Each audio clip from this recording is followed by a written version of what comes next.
שרוצים לקבל את הכדור של בן דיין ומקבלים אותו.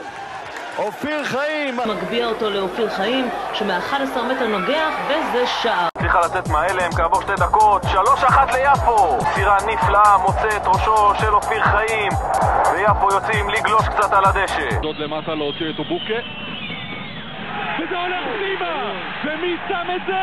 תנחשו. ולוקח אבל התנגשות בינו לבין פררה וזה עולה לבית"ר ירושלים.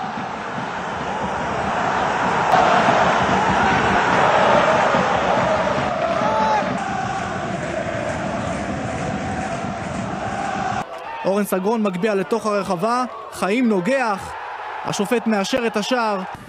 ההגבהה של צרפתי והכדור בפנים, 1-0 מכבי תל אביב. 6 אדומים בתוך הרחבה, נגיחה פנימה! עכשיו שער שהוא יעשה את שלו ובצוות הזה ממשיך לעבוד יפה ולעלות ליתרון. 2-1 למכבי יפו בדקה ה-63.